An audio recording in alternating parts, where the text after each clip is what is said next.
குருத்தோலைகளை கையில் ஏந்தி சிறுவர்கள் முதல் பெரியவர்கள் வரை இன்று ஆர்ப்பரிப்போடு கொண்டாடி கொண்டிருக்கக்கூடிய குருத்தோலை தினத்தினுடைய எல்லா வாழ்த்துக்களையும் அன்போடு தெரிவித்துக் கொள்ளுகின்றேன். இயேசு கிறிஸ்துவின் ஈடு இணைற்ற நாமத்தில் எனக்கு பிரியமான சகோதர சகோதரிகளே, ஆண்டவர் இயேசு கிறிஸ்து வெற்றி ஆர்ப்பரிப்போடு எருசலேம் நகருக்கு உள்ளால் புகுந்த நாள்தான் இன்று. இயேசு புகுந்தது போல சுமார் 1400 வருடங்களுக்கு முன்னால் தாவீது என்று சொல்லக்கூடிய அரசன் இதே எருசலேமை கைப்பற்றுகின்றான். இன்று இயேசு தன்னை கொடுப்பதற்காக எருசலேமுக்குள்ளால் செல்லுகின்றார். அன்று தாவீதரசன் எருசலேமை எடுப்பதற்காக இதே நகருக்குள்ளால் கடந்து செல்லுகின்றான். பொதுவாக எல்லா குருத்தோலை ஞாயிற்றுக்கிழமைக்கும் முந்தைய ஞாயிற்றுக்கிழமை பார்வையற்ற நபரை குணப்படுத்தக்கூடிய நிகழ்வை நாம் ஞாயிற்றுக்கிழமை மறையுரைகளிலே வாசிக்க கேட்கின்றோம். ஏன் இப்படி திருச்சபை ஒழுங்கமைவு செய்திருக்கிறது தெரியுமா? ஏனென்று சொன்னால் தாவீதரசனும் இதுபோலத்தான் குருடர்களை அழித்து விட்டுதான் இந்த எருசலேம் நகருக்குள்ளால் புகுந்து விடுகின்றான். பாசமுள்ள சகோதர சகோதரிகளே, சாமுவேல் இறைவாக்கினருடைய 2ஆம் நூல் 24ஆம் அதிகாரம் 18 முதலுள்ள இறைவார்த்தைகளை வாசிக்கின்ற பொழுது இந்த எருசலேம் நகரம் எபூசியர்களுடைய கரங்களிலே இருக்கிறது. எபூசியர்கள் தாவீதரசன் இதை கைப்பற்ற முடியாத வண்ணம் இந்த நகரை சுற்றி குருடர்களையும் முடவர்களையும் நிறுத்தி வைக்கின்றார்கள்.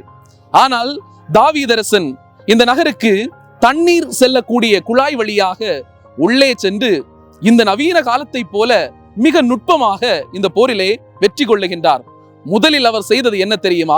அங்கிருக்கக்கூடிய குருடர்களையும் முடவர்களையும் கொன்று ஒழித்துவிட்டு எருசலேம் நகரை தாவீதின் நகரமாக மாற்றுகின்றார்.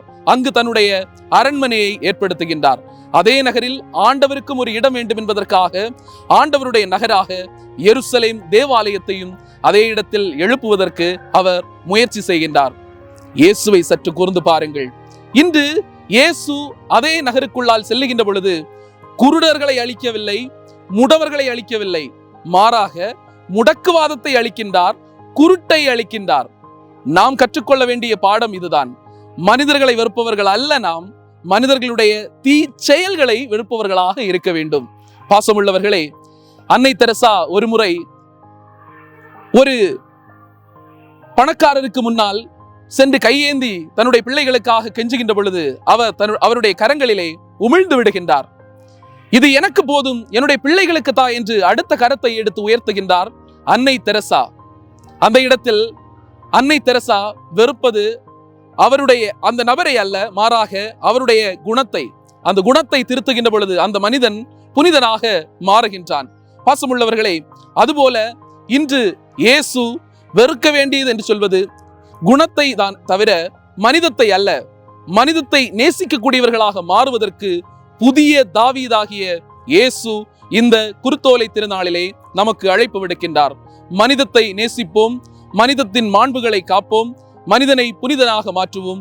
இறைவன் நம்ம ஒருவரையும் நிறைவாக ஆசீர்வதிக்கட்டும். ஆமேன்.